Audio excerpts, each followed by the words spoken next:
Audio Jungle. Hey guys, welcome to the Foodies Table. I am Faith Frankenfield and tonight is Fiesta night. It's Friday night. We are under quarantine still and we're filming anyway. I wanted to share an idea that my friend had for her family during this quarantine. She decided to hold an International Foods Week, and so she's been doing a themed cooking night every single night for her family. And tonight we're going to do a Zoom call and have dinner together. She's on a different time zone, so we're trying to match everything up, but it's just so hard to not be with our friends during this time. And one of the ways that we get to enjoy each other is at least by video. So tonight for Fiesta night, what's on the menu is homemade salsa, nachos, and margarita. So I'm gonna get started and show you my secret salsa recipe. What I love about salsa is almost any person with food allergies can eat it unless you are on a lectin-free diet. So tomatoes are kind of out of the question. Some people think it's okay that if you remove the seeds from your tomatoes, which is optional. I don't have a lectin issue, so I'm keeping the seeds in mind, but I just want to let you know that if you do need to adjust this for your dietary needs, that you can remove the seeds from your tomatoes and still eat. So when I go to the grocery store to choose tomatoes and ingredients for my salsa, I look for the brightest colors that I can find. Usually the tomatoes on the vine are the brightest tomatoes that I can find at the store. Sometimes Roma tomatoes are really bright, just depending. Usually the farmer's market tomatoes are brighter in color. So if I get farmer's market tomatoes, then I'll use that in my salsa. And the reason why we want bright colors is they contain the most amount of nutrients like vitamin C and lycopene. Those ingredients in tomatoes help boost your immune system and antioxidants in your body. So it's really important to find those brightly colored tomatoes and choose them for your salsa. I also have cilantro here, which I try to use in all of my food. Cilantro is a chelating agent. And what that means is that it will surround and trap heavy metals in your body and help your kidneys and digestive system eliminate them. So use cilantro as much as possible. If you don't have access to chelation therapy, cilantro, even cilantro pills are really good if you have had a heavy metal exposure. So as you can see here, I have a food processor, which I usually use for my salsa so that I don't have to spend the time finely chopping everything. So everything here I've roughly cut up so that my food processor can do the majority of the work. But if you don't have a food processor at home, you could still finely chop everything. It's a little more time consuming, but it still provides the same result. So I'm gonna start out with my tomatoes. I'm gonna add them to my food processor. And the thing about processing tomatoes is they tend to get a little foamy. So, but don't worry, because after time, the foam is gonna go away. So I like to do mine first, and I'm gonna pulse them just a little bit because I want them a little bit chunky.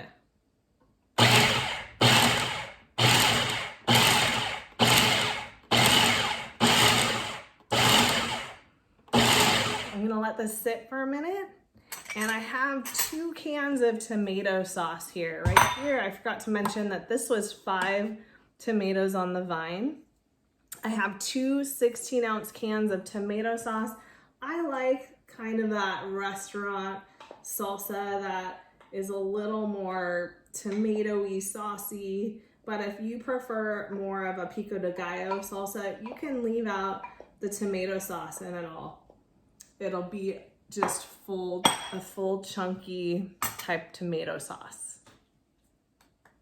So I have my processed tomatoes here. I'm gonna add this to a large bowl with my tomato sauce. I'm gonna let it sit for a little bit so that it's not so foamy.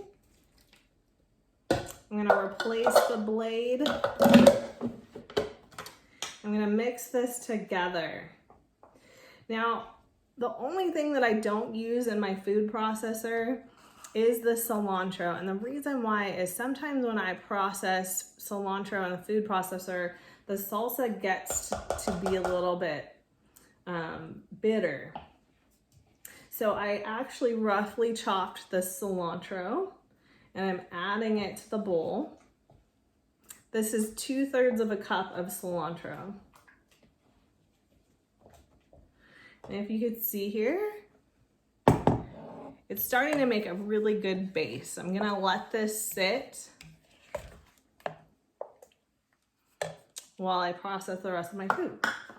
So here I have 7 cloves of garlic and half of a jalapeno. I like to char my jalapenos to give it a little bit of a toasty and smoky flavor. So I'm gonna add these to my food processor. I have 1 red onion. And I have 3/4 of a cup of green onions. I've already chopped these a little bit. I'm gonna go ahead, I don't wanna chop these up too much more, just a little bit. So I'm gonna go ahead and process the red onion, the garlic, and the jalapeno because they're gonna take a little bit more. So I'm just gonna pulse a few times.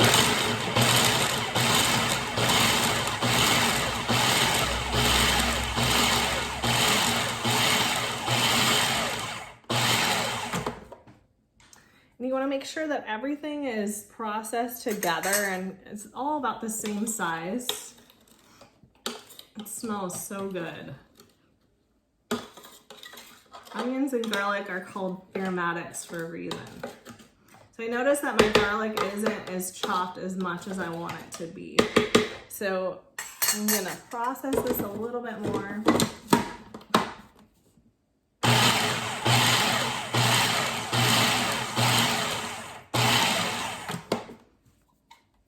Great. Now I'm going to add my green onions.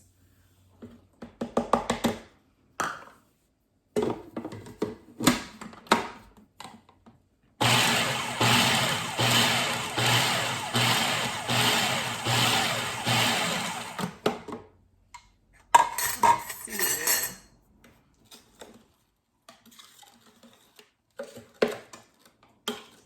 So this is about the consistency that I like my onions to be. As you can see, I need my onion goggles because my eyes are watering. Do you guys have a pair of these? They look kind of silly, but I get so sensitive to onions that I just need something to kind of shield my eyes. My sister uses these onion goggles and they are a lifesaver. So my husband got a pair for me for Christmas because I look like I'm bawling, crying when I cut onions and work with them at all. So I'm just adding my mixture of onions and garlic and jalapeno to my bowl.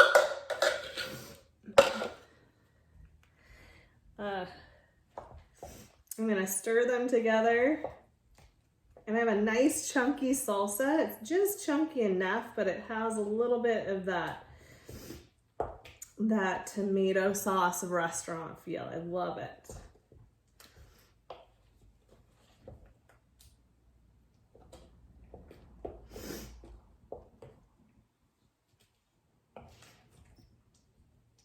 Okay, now I'm gonna add, let me get this out of the way here and bring forward this salsa bowl. Okay, now you can see my face again. So I'm gonna add some salt and pepper. I'm just gonna do a couple of grinds of pepper.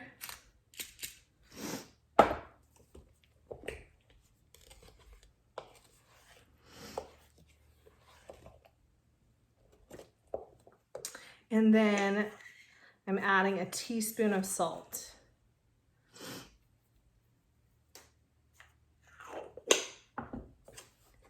Now, always remember to taste your food when you're cooking. That's one of the most important things that I've learned to do as a cook, because I like things to be seasoned at the perfect amount. I don't have any chips yet, so I'm just gonna go with my spoon, make sure that there's enough salt and pepper. Yeah, it's perfect. So now I'm gonna let my salsa rest. It's gonna rest for a few hours while I finish making the rest of my food for dinner time. Okay, so I've got my salsa in the refrigerator. All of those yummy flavors are melding together, and I'm getting my chips ready so that we can have our salsa in a few hours during our fiesta. We didn't have the opportunity to get chips at the store. Things are sparse right now. Not many restaurants are open. One of our favorite restaurants in Santa Barbara is Los Agaves, and they're closed. So I'm gonna make chips at home. I do this fairly often. And I just purchase a large bag of corn tortillas. My family eats a lot of chips, so we'll probably go through this whole bag, and I fry them on my own. So in the background is my husband Jeff. He's browning some beef. We like to cook together pretty often. It's a lot of fun. He took off work early for the rest of the day. It's Friday, so we're just getting ready for our fiesta tonight. And here I'm gonna cut these tortillas into eighths.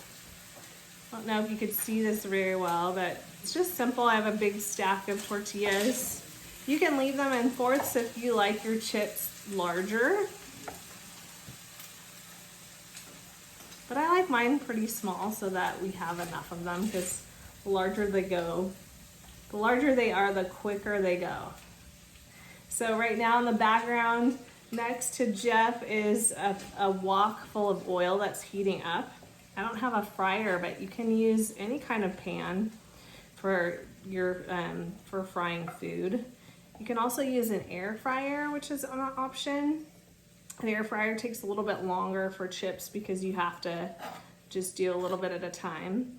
So I'm gonna go for the Gusto. There's something comforting on Friday nights where we just want to have comfort food like pizza and nachos, and when we can't go to a restaurant, we can't order in, we just make it at home. It's that easy. There's a lot of ways to make things at home. So I'm gonna bring you over to the fryer so you can see how we brown the chips. Okay, so I have my chips in my wok. I've only put about 14 chips at a time so that they're not overcrowded. If you overcrowd them, they're gonna take a lot longer to cook. So I'm just giving them some time to lightly brown. And in the meantime, I have a paper towel over a plate ready to let them cool and let them soak in, let the paper towel absorb some of the grease. So I think these are about ready. These are gonna crisp up as you fry them and also as they cool. So I'm gonna just drain this a little bit.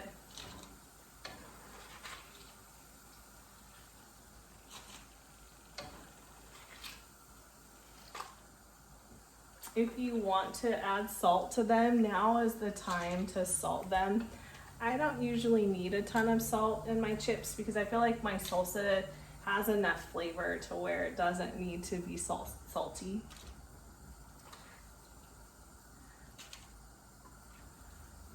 And while that is frying, while those are cooling, I'm gonna add a little bit more, a few more of my tortillas.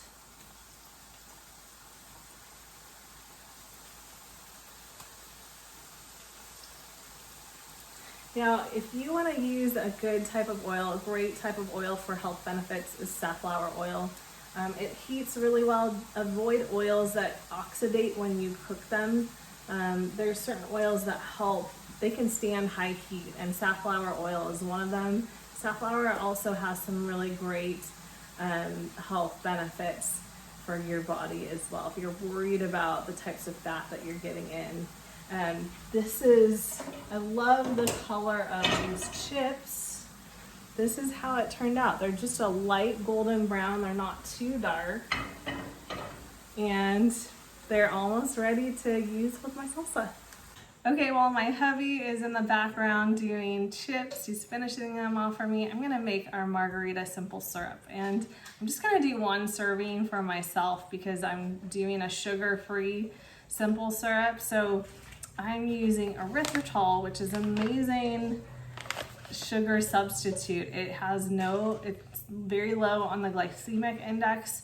Also to Tequila is low on the glycemic index. It has no carbs. So if you are sugar-free, this is a great alternative to be able to have a drink and not have the effects of sugar. So I have a mixture of equal parts of water and erythritol. And depending on how many you're making, right now it's just for myself, I'm just doing a 1/4 cup of erythritol to 1/2 cup of water. And then I'm adding 2 tablespoons of lime juice. If you need to make a larger batch, you would just increase it to 1 cup of sugar and 1 cup of water to, let's see, 6 tablespoons, I believe, of lime juice. So you could substitute the exact amount of sugar for erythritol. If you have a group that's not sugar-free and you just want to make a normal simple syrup, just do 1 cup of sugar to 1 cup of water, and you've got a lot of options depending on your nutrition needs. So I have my erythritol and my water mixture in a small saucepan. I'm just gonna heat this up until it dissolves. It's probably about 3 to 5 minutes before it'll dissolve. I'm not gonna add the lime juice until I've let my simple syrup cool. And once that's done, then I'm gonna add my lime and then I'm gonna add my tequila. Okay, so I've got my simple syrup, I have some tequila, I've got pink Himalayan salt to rim the edges of my glass. It's really pretty. You can add some herbs to it to make it look festive if you're having a party. So you could add mint, or if you want kind of a twist on your margarita, you can even add rosemary. It'll add a really pretty texture and color. You just would have to chop it up really finely. But I'm gonna pour my simple syrup into my glass over some ice. And I've got about 2.5 ounces. I'm a lightweight, so I'm just gonna go with about 1 ounce of tequila. And I like to add a splash of seltzer water to my drinks, just on the top to add a kick. I'm gonna try it. Yum. That is wonderful. Jeff needs a drink too. You gonna try it?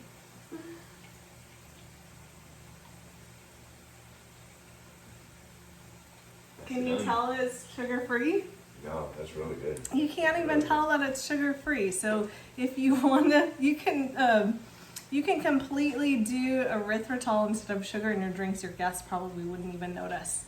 But next up, we're gonna cook the nachos. The chips are almost done. I'm gonna put our nachos together. Okay, so I'm ready to make my nachos. I have my chips here. I've got cheese, I have ground beef, and I have beans. And I'm also making vegetarian nachos for my daughter who is a vegetarian. So all I need to do for that is just eliminate the ground beef. So I have, I like using these baking sheets to make nachos. It's really easy. And I'm just gonna layer all of my ingredients together. I'm gonna start with the cheese. And I'm just gonna evenly spread it over with my tongs. And I'm gonna add a layer of ground beef. You can use chicken, you can use grilled steak. We do all kinds of things when we make nachos. And you can customize it for every person in your family. You can add guacamole, you can add syrup, sour cream. So here's my beans.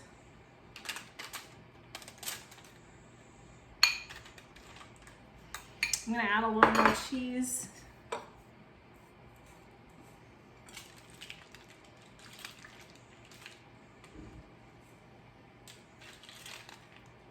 And more chips to create another layer.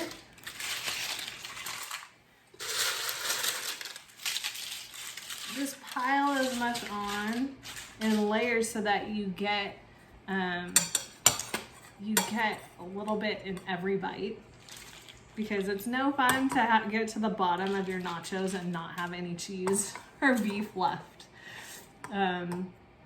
We usually get nachos on Friday nights. It's like a Friday night tradition beside pizza. But we have our favorite restaurant, I think I mentioned before, called Los Agaves in Santa Barbara. They make the best nachos in town. So they're closed because of the coronavirus right now. And we just decided to make our own. And I've done this several times before. It's pretty easy. So I'm layering some more ground beef.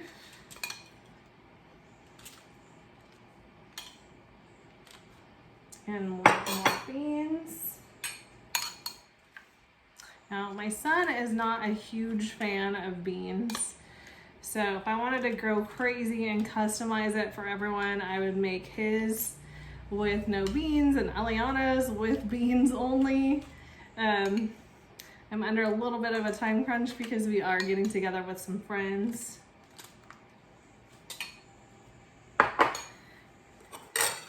Over our Zoom call tonight, just in a few minutes. It's amazing how popular Zoom got and how everyone is using Zoom for their video chats during this time.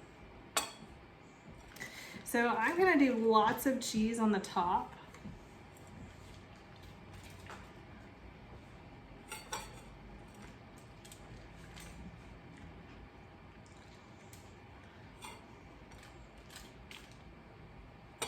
And finish off the ground beef.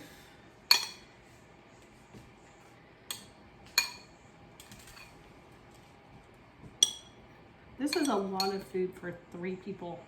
Liana gets her own, and I probably won't have many, but I'm sure Jeff and Josh will eat a ton of this. So the great thing is that I still have a bunch of chips left over because I'm sure that my family's gonna love salsa.